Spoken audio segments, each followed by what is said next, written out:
Support for Veterans Corner Radio is made possible by M&M Printing and the Observer News of Ruskin, Florida.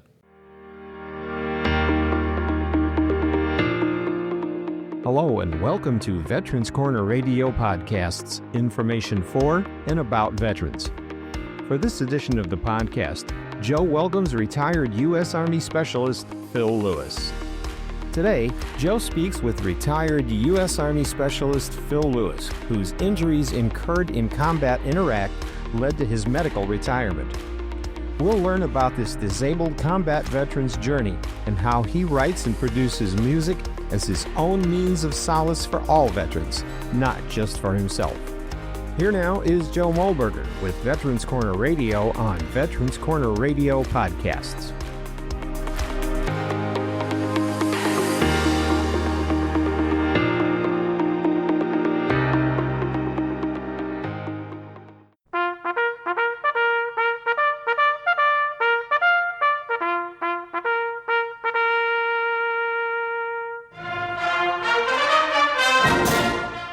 Welcome to Veterans Corner Radio, a show dedicated to providing information to all those who have served our country's military and to their families. Now, here is your host, combat veteran and educator, retired United States Air Force Lieutenant Colonel Joe Mulberger. Ladies and gentlemen, welcome to today's show. I'm our host, Joe Mulberger, and you're listening to Veterans Corner Radio. We have an absolutely special guest today. You know, I categorize that we have special guests. We always have a special guest on, whether it's the person that runs the Veterans of Foreign War, whether it's a musician who has collectively signed up with other musicians to include military members and is doing some great stuff, or if it's people that provide services to help those that have PTSD and are suffering with long-term care issues, as well as organizations that have a representative that comes on and they're doing help for our veterans in some kind of way to improve their percentage with the VA. But today we have the backbone of the Army. We have Specialist Retired Phil Lewis. Phil, tell us a little bit about yourself. Where are you originally from and when were you born? I was born September 26, 1974. I'm native from Chicago suburbs, Franklin Park, Illinois. Hang on. Does that mean you're a White Sox fan or a Cubs fan? Cubs fan. All right. Cubs fan. It was instilled from me since childhood. But I've moved around a little bit, spent some time in Tennessee, spent some time in Florida, and I ended up in where I'm living at for the past, since 1999 is Indiana. What part of Indiana? Northwest. I'm still a little bit close to the Chicago border, about 45 miles away. Does that allow you to get over to some Cubs games? No, I mean, it's a little hard for me to go into Chicago traffic these days. You know, too many memories. Are you close to Gary, Indiana? Yes, I am. It's probably about 10 minutes away. Wow. Yep. So you're on the show today, but it's, well, I'll tell you what. What year did you graduate from high school? 1992. I missed the first Gulf War by a year. And it sounds like you had service in mind as you were going through school. Is that right?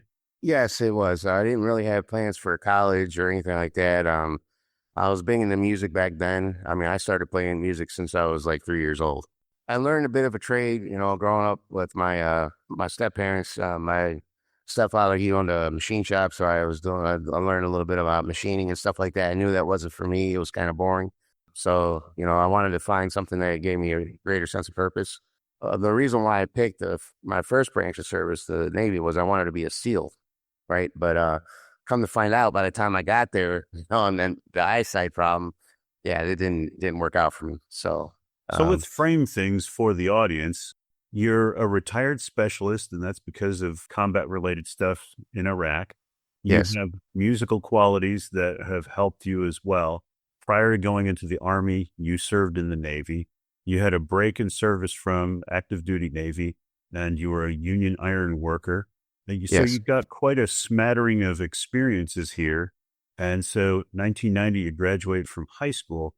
Do you go right into the Navy or do you do something else right after high school? So I just did odd jobs, odds and ends jobs.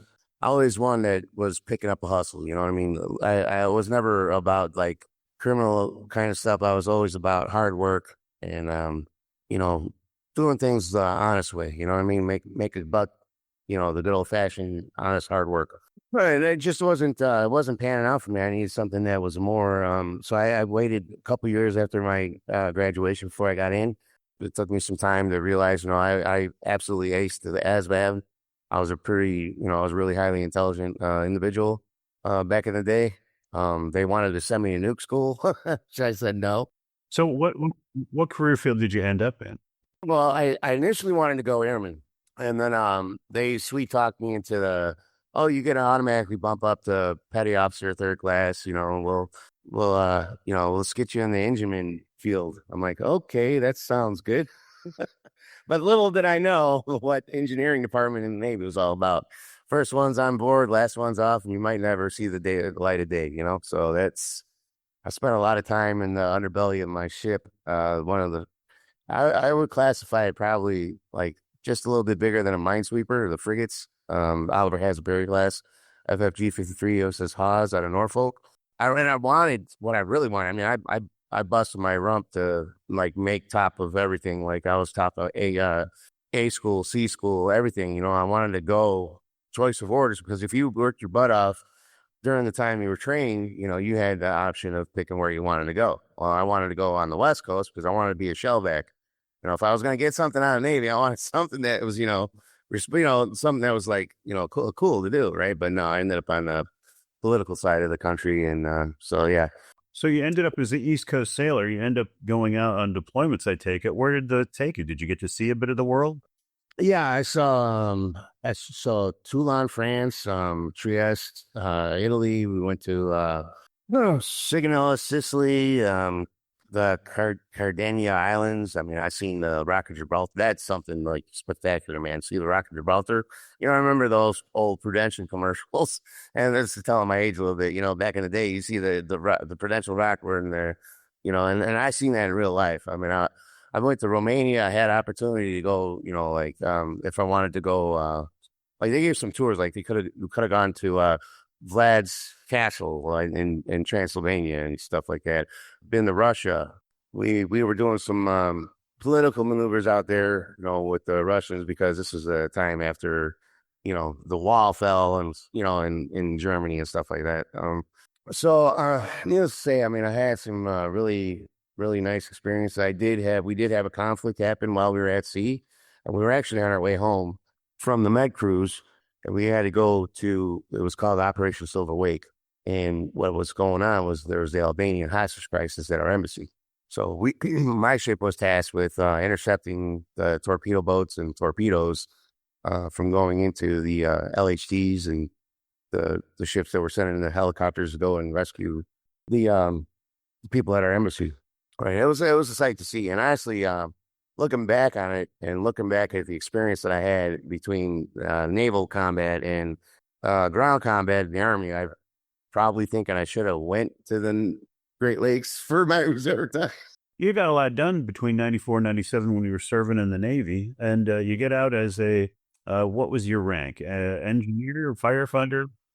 So the way the rank structure works, you have E1 through E3.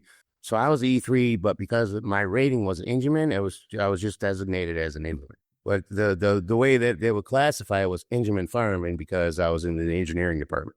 All right. So you had 3 red stripes? Yeah, 3 red stripes. And you were on your way to Petty Officer 3rd class. 3rd class. And I ended up walking the plank and, going on my merry way. So you get out. You get hired on as a union iron worker, and how long does that last and before things get tough? So let's see here. Well, I did a couple of odds and ends things before I ended up with the iron workers. I did some trucking. I did some over the road trucking for a while. That just kind of got old after a while, and then I decided I want to make some really good money, and I ended up joining the iron workers. During this time, I was still when I got out of the Navy, I didn't want to be actually like called up for anything. So I decided to go ahead and fulfill my contract of the 8 years, that you have to do. So I did. I signed up with the Guard a few months after I got home. So you end up in the Indiana National Guard. Yep. And you get qualified as an engineer, right? Well, I started out in motor pool because I had a lot of mechanical experience from the Navy, right? So fast forward, I stayed in the mechanic. I stayed in the motor pool department. I ended up with the MOS 45 Delta turret mechanic on 109s, and I ended up light wheel vehicle. I think it was like 66 Mike or 66 whiskey. I don't remember what the nomenclature was, but so I finish up my time, and so my 8 years is up. I discharge, get my papers, get my honorable, and then like a couple months later, this is when the facility that I was working at, the BP plant here in Lighting, they decided to like lay a bunch of us off because there just wasn't enough work. And in Indiana, you don't make a lot of money on unemployment, and I had responsibilities to take care of. I had a family, I had child support that I had to pay from a previous marriage. I was like, well, okay, so I'll sign back up to the Guard to get that extra, whatever it was a month to help pay for everything. And thinking that, the jobs would pick up, or, the work would pick up. So that December in 2002, I believe, I signed the papers to reenlist. I swear in, and then like January the next year, we get the orders that we're actually going to deploy. So that's how that worked out. We didn't deploy until end of 2003 into 2004.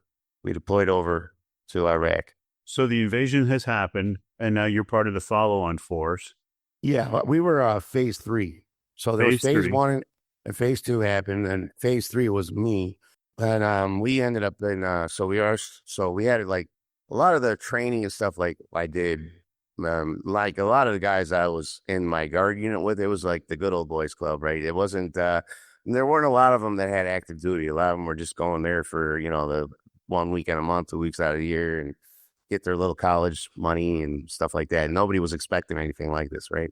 So we were all sadly like, not prepared, but I mean, I took the initiative on myself to like do the training. Like I was running half a marathons, you know what I mean? Like I was getting it, I mean, I would go to ranges by myself so that I could train, because I knew what I was kind of getting into, but not everybody had the same mentality.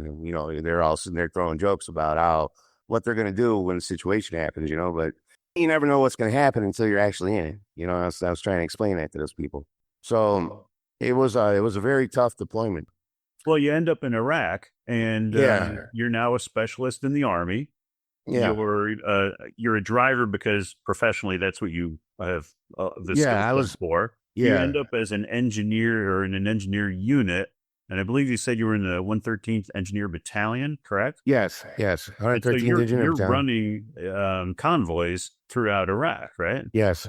So as you're running convoys through Iraq, what happens? Like something significant happened, which ended up getting you pulled from Iraq, and these usually are not good news stories. So what was it that happened? So there's several things that happened. I ended up, so we were on patrol downtown Mosul we were like kind of stationed with their police force, or we call them Keystone Cops, right? Because they're just the way they treated the people. But we were doing patrols and stuff like that. And my vehicle was, we were doing solo patrols. Like I had 3 other people in there and a gunner. I heard the shot. I almost like, as soon as I heard the noise, I mean, you could see where the round hit the ground, right? So this was one incident. Like we were getting sniped at all the time. I mean, I'm lucky I didn't lose my gunner's head or my head at that point, because I mean, it was just like maybe 50 feet away from my front tire where that round hit. I got hit by a mortar attack, which launched me out of Iraq. We did a lot of QRF missions for EOD. So QRF, Quick Response Force missions. Yes. Yep. We were always on call. Like we had, we had 4 different platoons, right? So it was like we would rotate out every other day, right? And then you'd be on call 24 hours. There was a lot of time, like there was no sleep, right? When I was there, like it was just, something was always going on. There was always something going on. We had to go do this, do that, always outside the wire. So lead us to what it is. What's that one moment that took place that has you departing Iraq for medical reasons? Well, okay, so it's gonna have to rewind just a little bit. So like I drew the short straw when it came to leave, right? So I'm immediately in country. I get the short straw, meaning that I had to leave was mandatory. You had to take leave, right? So I had to take my leave, and I came home, and I never should have done that. There was something in me when I had to leave my wife again for that second time. I just felt that I was never going to see her again. Something in me just snapped. Like I, and the whole time I was at home on leave, I was over there. You know what I mean? I couldn't even enjoy the time that I had with my family if it was going to be my last.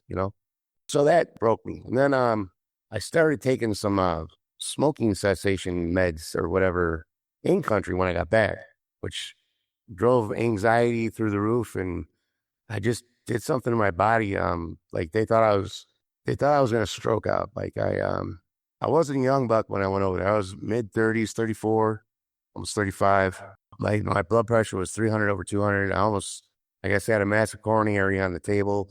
The medics couldn't get me stabilized, so they medevaced me out. They put me on a Air Force one of those big planes. Yeah, medevac. So did they take you from, what did you have to go from Missoula to Balad and then Balad to Landstuhl, Germany?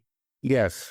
Most of that time I was medicated, and I really didn't know what was going on, other than the fact that when I got to where I was going, like I told you, the officer on board the plane gave me a challenge point and said, "Man, you earned this."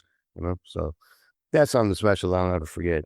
So it sounds like you leave Iraq, you end up in medical care. Does this ultimately lead you back to Indiana? Okay, so from Landstuhl, they kept me like super medicated like this entire time. From Landstuhl, they sent me to Fort Knox Med Hole, right? Now, what happened at Fort Knox, and this is the time that Katrina was going on.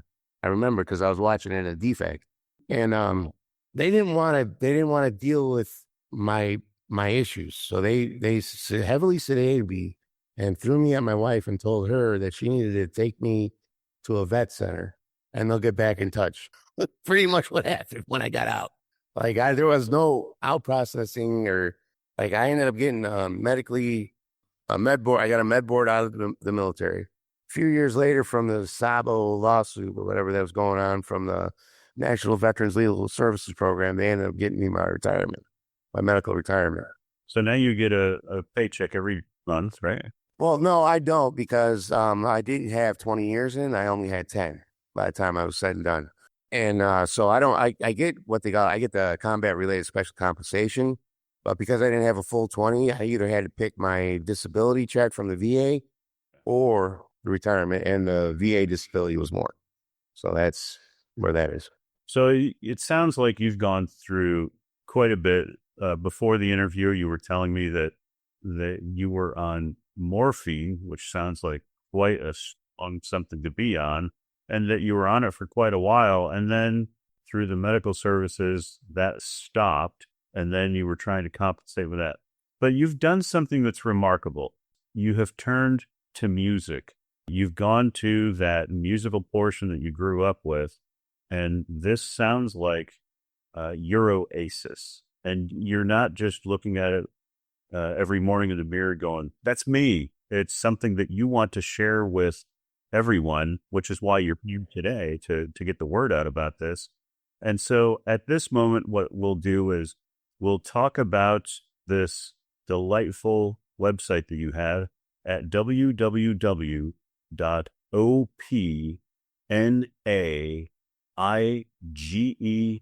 like Nancy.com.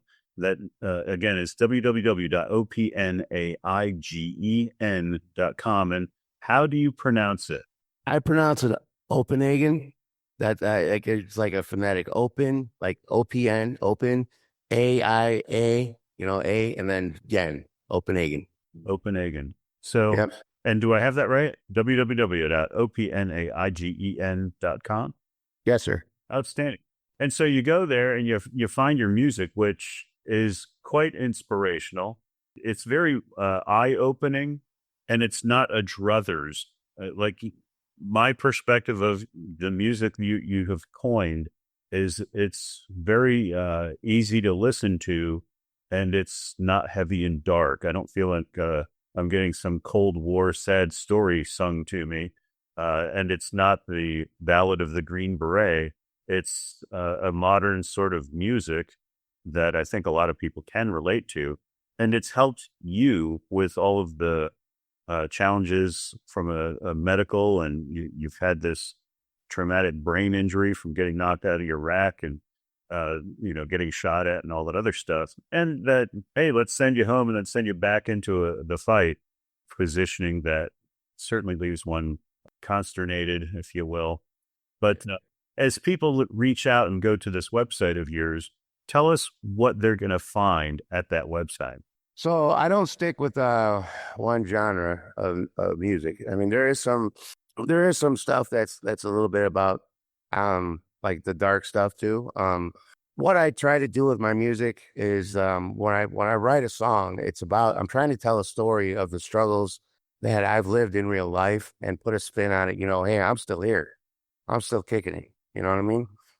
I found a way to therapeutically provide myself an outlet that I haven't had in a long time. And that's thanks to, like, number one, my backbone, which is my wife.